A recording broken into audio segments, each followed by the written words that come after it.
Everyone, we're doing a read aloud of Bud Not Buddy by Christopher Paul Curtis, and this is Mrs. J. We're on chapter 15. If you're following along with me in the book, we're on page 175. "Now, Bud," Miss Thomas said, "this is what we call Grand Calloway Station." She parked the car in front of a big house and got out, so I grabbed my suitcase from the back seat and I jumped out too. Even though I was still real embarrassed and quiet about all the crying I'd just done at the Sweet Pea, I knew I was going to have to start talking sooner or later, so I asked her, "How come this house got that name, ma'am?" She said, "Mr. Calloway said a long time ago that there were so many different people in and out of here in so many different hours of the day and night that it reminded him of a train station in New York City, Grand Central Station, and the name kind of stuck." As soon as we got inside, Miss Thomas said, "I'll show you around the place tomorrow. Tonight it's late and we're all pretty tired, so I'll take you right up to where you're going to be sleeping." I followed her up a staircase and we walked down a hall. Miss Thomas opened a door and we went in. On one side there was a bed and a window and some curtains, and on the other side there were two little doors. Sitting in the space between the two doors was a chair and a little table, the kind like you'd see in moving pictures that women would use to put their lipstick on. It had a long skinny drawer that went across the bottom and a big round mirror stuck right on the top. Next to the bed there were these little table with a lamp that had a picture of a skinny little black horse right on the lampshade. Miss Thomas turned on the lamp and the horse got all bright, and now I could see that the horse was brown. Miss Thomas said, "We're going to have to talk to Mr. Calloway about where you can put your things, Bud. I don't think you'll be able to fit anything in those closets." She pointed at the two little doors. "There's a lot of old things in there that he really needs to clear out. But for now, just put your suitcase there." And she pointed to the table with the little mirror on it. I said, "Yes, ma'am, thank you, ma'am." And she smiled and said, "Okay, I guess that's it. The first door down the hall on the left is my room, and the second door is Mr. Calloway's, and the door on the right is the bathroom. You think you'll be all right?" I would, except those two little doors were starting to make me nervous. They looked like they were just about the right size for a young Frankenstein or a wolfman to come busting out all at once. All of the grown folks left the room. Since there was only one chair in the room, I wouldn't be able to block both of the doors off. I said, "I'll probably be okay, ma'am, but there's just one thing I'm wondering about." "What's that, sweetheart?"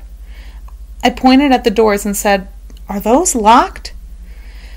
I was going to have to try to make a better first impression on Miss Thomas. She had to think I was pretty babyish with me crying my eyes out before and now being scared of some little monster-sized doors. She laughed and said, "I don't think they're locked, Bud, but there's nothing in there but girls' clothes and toys."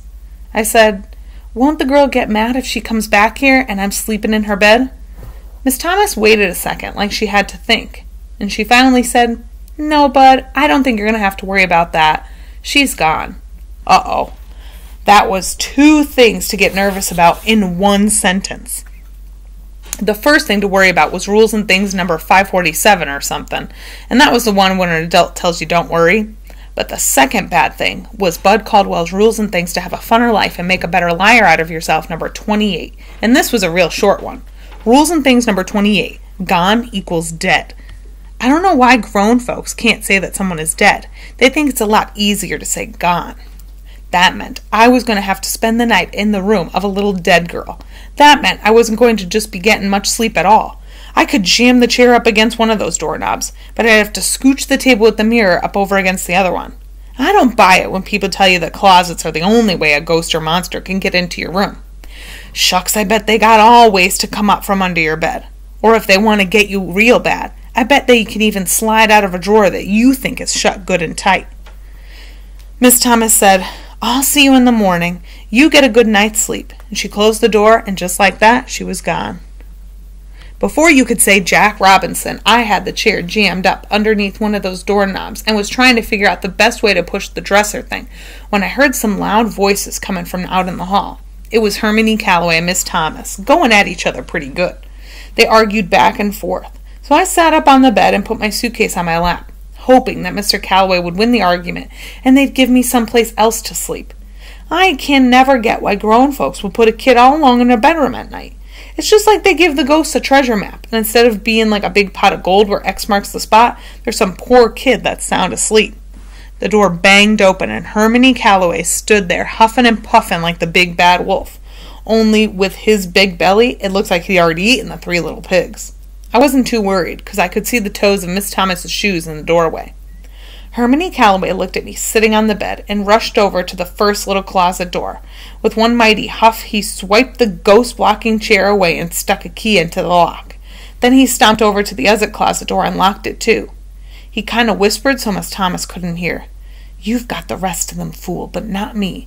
There's something about you I don't like, and I'm going to find out what your game is, and believe you me, scamp, you're going back where you belong."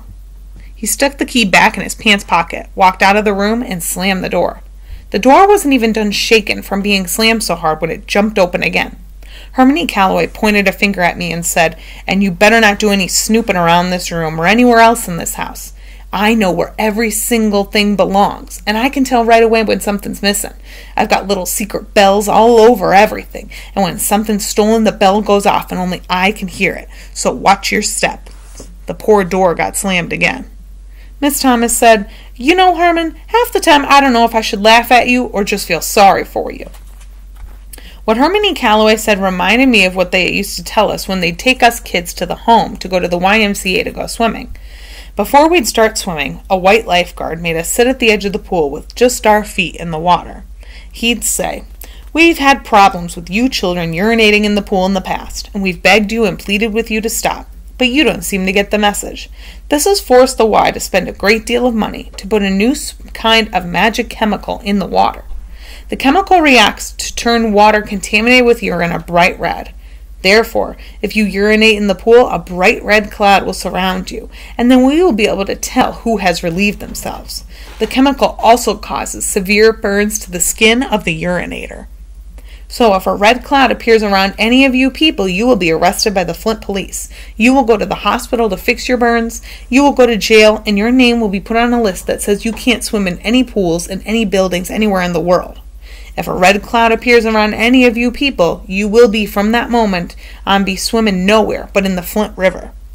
Shucks, nothing makes you want to pee in a pool more than someone who thinks you're stupid telling you not to do it.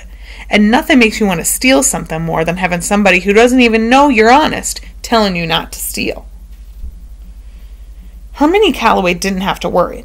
I was a liar, but not a thief. The only thing I'd ever stole was food out of someone's garbage can. He was so doggone mean and hard to get along with, it just didn't seem like it was true that he could be anyone's daddy.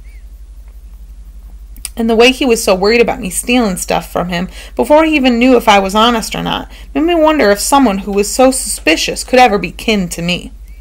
I looked around in the little dead girl's room, and I could see that even a hard-up thief wouldn't find nothing much worth stealing in here. The best thing in the whole room was the one wall that was covered with pictures of some horses cut out of a bunch of magazines and stuck on the wall with thumbtacks. It looked like someone went through a lot of trouble to do it. Each picture was held up with 4 thumbtacks. There were so many of them, they were like wallpaper from floor to ceiling. There might have been something good in the closets, but even before Hermione Calloway had locked them up shut, I was sure wasn't going to peek in them. I set my suitcase on the dressing table and looked in the first drawer. Like I said, someone telling you not to do something will sure make you want to do it. I listened real carefully to make sure Hermione Calloway wasn't sneaking up on me, and then I pulled the drawer open. There were 3 boxes of thumbtacks, one of those doggone Ticonderoga pencils. Looking at it made me smell rubber all over again. I walked over to the bed and sat on the edge and flopped onto the mattress. Man, it was the softest thing I'd ever felt in my life.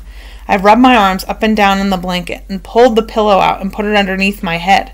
The bed had 2 sheets on it, just like Toddy Boy's. It was strange. Even though this was the bedroom of some little dead girl who'd kicked the bucket, I wasn't feeling scared or nervous at all. I took in a deep, deep breath and felt like I was sleeping with my own blanket wrapped around my head. I took in a couple more deep breaths and I could hear Mama starting to read another story to me.